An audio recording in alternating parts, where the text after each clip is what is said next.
hold it off while driving. Heather Dillman is going to be covering the story about the petition that is banning texting while driving.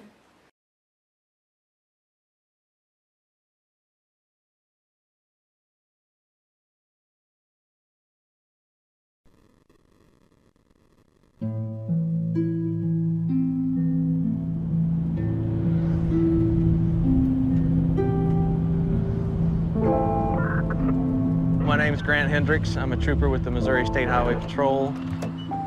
I'm at the site of Mariah West's accident. Mariah's vehicle traveled across this median and ended in striking the bridge that you can see behind me. When I got to the scene, her face was disfigured from sliding down the roadway. It's funny, the first thing I noticed about her was her shoes. Lying in the roadway in a large pool of blood, I noticed her shoes, and I thought, this is a young girl. That's the first thing I thought when I saw this. And at that point is when I noticed her cap and gown was still in her car. She was going to graduate the next day. It was just a really horrific scene, all because of a senseless text message.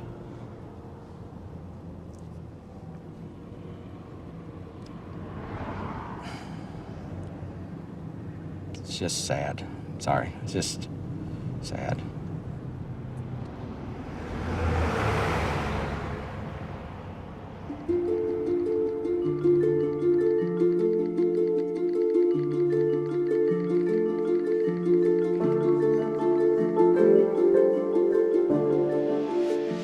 Ashley would text hundreds of messages every day. That was the way we kept in touch. We would definitely text more than we talked. Mariah was a multitasker extraordinaire. She could text better than anyone I know. She could be having one conversation with me, completely focused, while having a text conversation with somebody else. When you do something 7,000 times a month, you tend to learn where those 26 letters are. We would be at school, at home, movies, bowling, driving. not even looking at her phone. Just simple, Insignificant. Useless bullshit, whatever it may be. about anything and everything. Just a way to pass the time. It didn't matter where we were constantly texting. This is my sister. She was looking at my message that I had just sent her. When she looked up, she had clipped the median on the left-hand side of the road.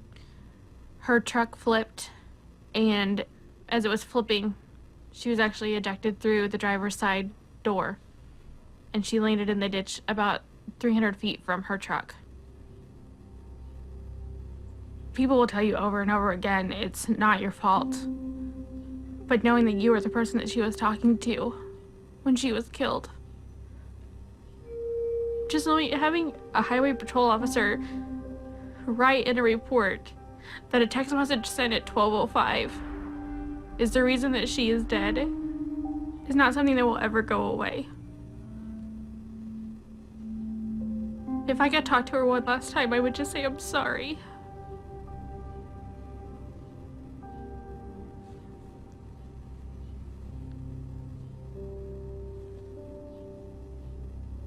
This is her cell phone that she used in the accident. 4 little letters. That's what killed her.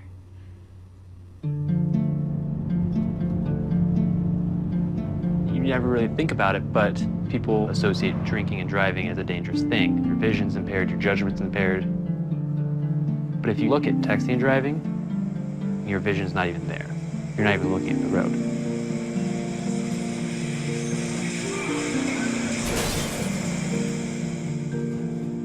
If someone would ask me to drive down the road and close your eyes for 5 seconds or 6 seconds, I would never even attempt that. But then if someone asks, read this text message and respond to that in about the same length of time, well, that would be no problem. I'd done that numerous times in the past before this accident. I was on my way home. I had my girlfriend in the car, and I'm just reading a text message, responding. I was looking up every couple seconds or so, like I always did. And I just hear a loud scream next to me, and the next second I look up and I see a bicyclist crashing the windshield.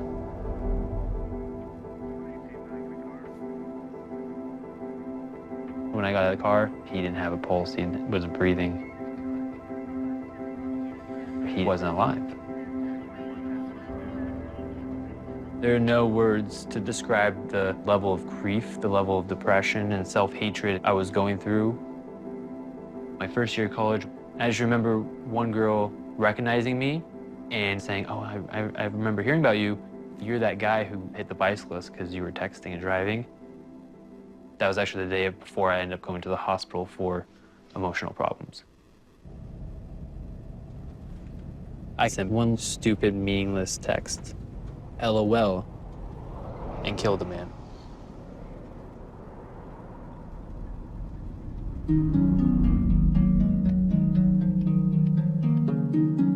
People don't realize it could just take 3 seconds. I was going to the movies and the car just went directly into a tree and it was a direct collision. I was the passenger. I collided with the tree on my right temple and I was declared dead on the scene 3 times. I used to be able to drive. I used to be able to go for walks. I used to be able to run around town by myself. I used to have a job. I was normal. And all this, I cannot do anymore because they had the text.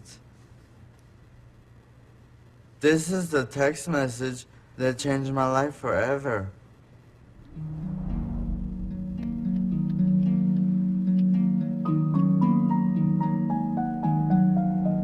The day before her graduation, my daughter drove to go meet a boy, and she never made it. Today, she would have been 19 years old, exactly. Mariah never wanted a minute to go by that she wasn't doing something. She wanted to do everything all at one time with friends and family and just having a good time. That's what she loved. Friends would tell me from school that, you know, the best part of the day at school was Mariah coming down the hall because she'd stop to give everyone a hug.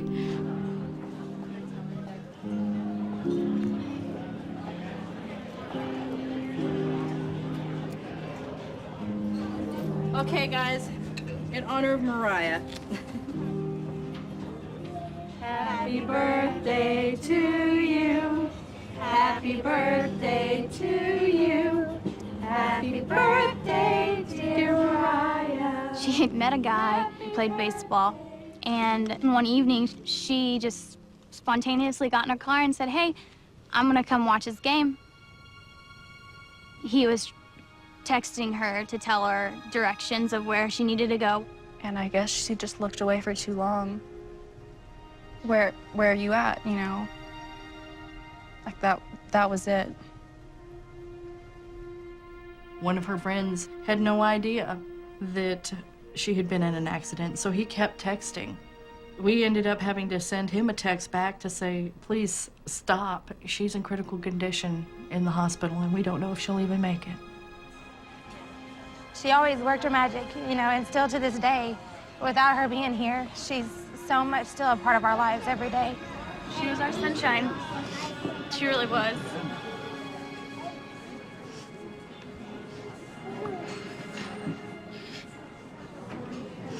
She was.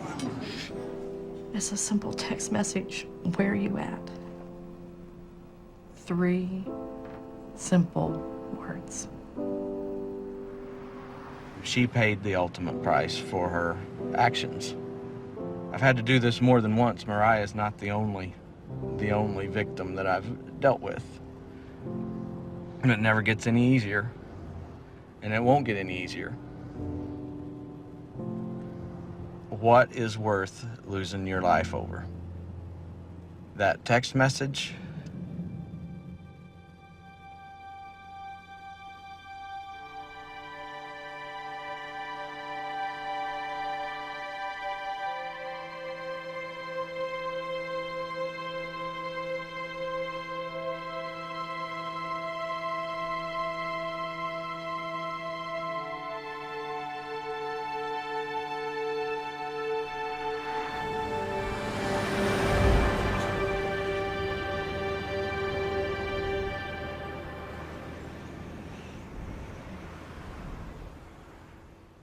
So